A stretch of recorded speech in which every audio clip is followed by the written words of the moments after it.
Hello students, welcome back to the channel. My name is Prasad. In today's class at social science video, we are going to discuss about secondary and tertiary occupations. So without wasting any time, let's get started. Chapter 14, Secondary and Tertiary Occupations. Secondary occupations. We get different types of raw material from primary occupations. However, most of it cannot be used directly. We need to process the raw material and make the necessary changes. The occupations that process raw materials and produce new materials are called secondary occupations. For example, textile, iron and steel, or sugar-producing industries. Machines are used in these occupations on a large scale in order to obtain maximum production in less time. As a result, mass production becomes possible. It provides employment to people and it helps in economic development of the country. Factors that influence the location of industries. Availability of raw material, supply of labor, market, capital, energy resources as well as facilities of transport and communication, and government policy are the factors that influence the location of industries. Iron and steel industry. Iron and steel are required for the production of machinery for various industries, means of transport, defense equipment, etc. Hence, iron and steel industry has unparalleled importance in industrialization. For iron-steel industry, iron ore, coal, lime and manganese are required. These minerals are heavy and hence their transportation is expensive. Therefore, this industry is found in the areas producing coal or iron ore. The Chota Nagpur Plateau has large-scale reservoirs of iron ore and coal. Hence, the iron-steel industry has developed in this area. Try to understand how the iron-steel industry came to be located at Jamshedpur in India from figure 14.1. Cotton textile industry. Figure 14.2 shows the cotton producing areas and the centers of cotton textile industry from western India. Availability of raw material and climate are the major factors that influence the location of this industry. Cotton does not perish quickly. After removing cotton seeds, after ginning, cotton becomes lighter. As it does not lose weight during transport, it can be transported over long distances. Hence, this industry can be started at locations far away from the raw material areas. In humid climate, long thread can be obtained from cotton. Moreover, the frequency of breaking of thread is also low. Hence, this industry was initially developed at Mumbai, which has a humid climate. Engineering industry. This includes the industrial units producing machinery or spare parts required by other industries. The steel produced in iron steel industry forms the raw materials for these industries. It is used for producing various machines. Therefore, engineering industries are generally located in the areas where metal industries providing raw materials are present. Tertiary occupations. In our day-to-day life, we need a large number of services. From services like banking, health, entertainment, transport to services like watch repairs, sharpening of knives or scissors, all type of services are included in tertiary occupations. One needs to pay for these services. Let us get some information about a few of these services that form the tertiary occupations. Transportation. In order to move passengers or goods from one place to another, we use transport services. For this, facilities like roads, railways, waterways and airways are required. Due to this service, different things can be reached in time at the place where they are required. Fast-moving means of transport help save time. During disasters, transport services assume immense importance. Tourism. Our day-to-day hectic life leads to different types of stresses. Hence, we need some kind of respite. In order to refresh ourselves, we visit historical, cultural places or places of natural beauty. This is called tourism. Tourists need services like transport, lodging, etc. This has given rise to the tourism activity. Tourism includes all types of services that are provided to the tourists.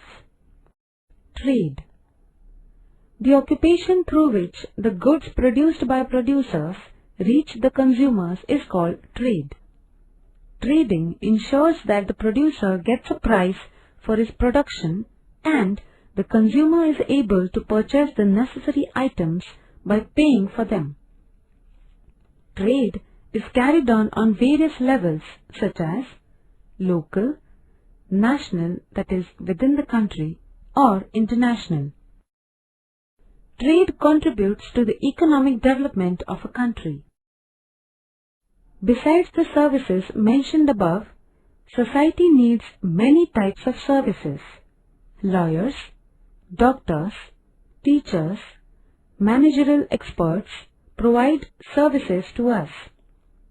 All these services are included in tertiary occupations. The importance of tertiary occupations is increasing in Indian economy. Adverse effects of secondary and tertiary occupations. Industries and various means of transport give rise to problems of pollution of air, water and noise. The proportion of gases like carbon dioxide, carbon monoxide, chlorofluorocarbon, etc.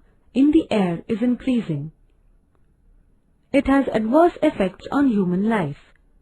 The noise created by machines in the factories and by the means of transport leads to noise pollution. This leads to problems like deafening and psychological disorders.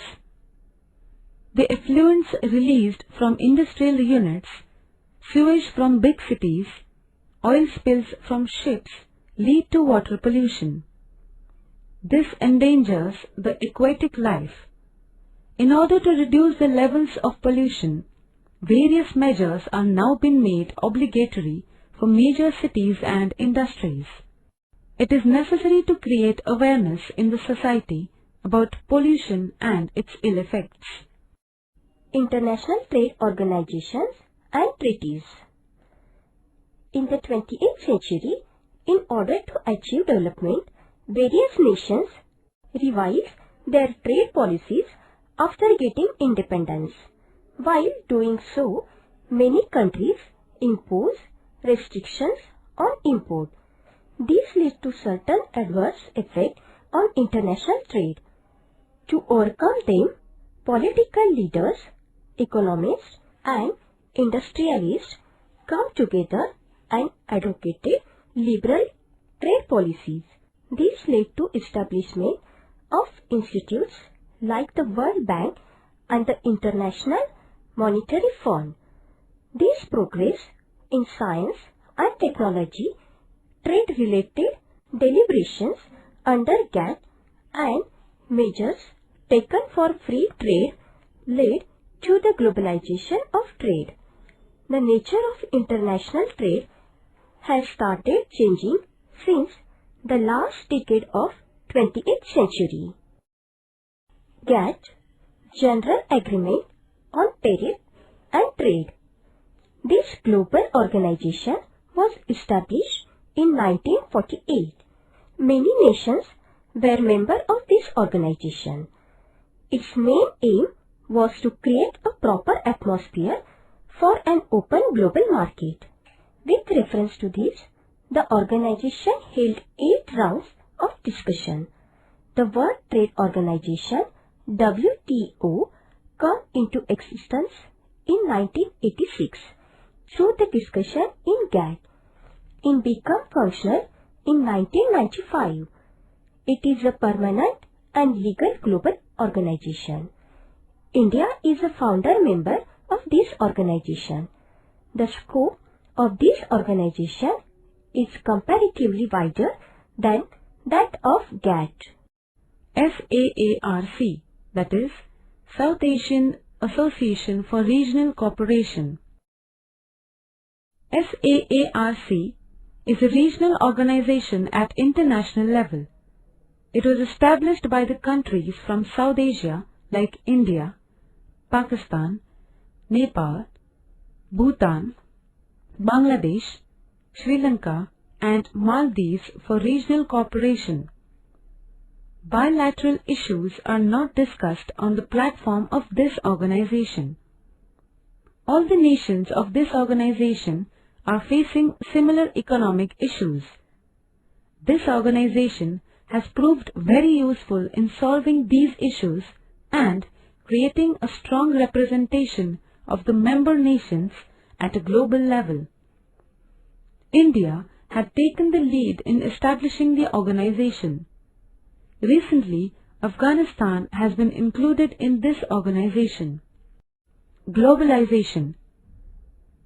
Globalization of trade is a process. To put in simple words, globalization means making a local or regional level article or item available at the global level. Nowadays, the word globalization is generally used to indicate economic globalization. Through the process of globalization, international trade is becoming wider and more open. Different nations have started bringing their economies in tune with the economies of other nations.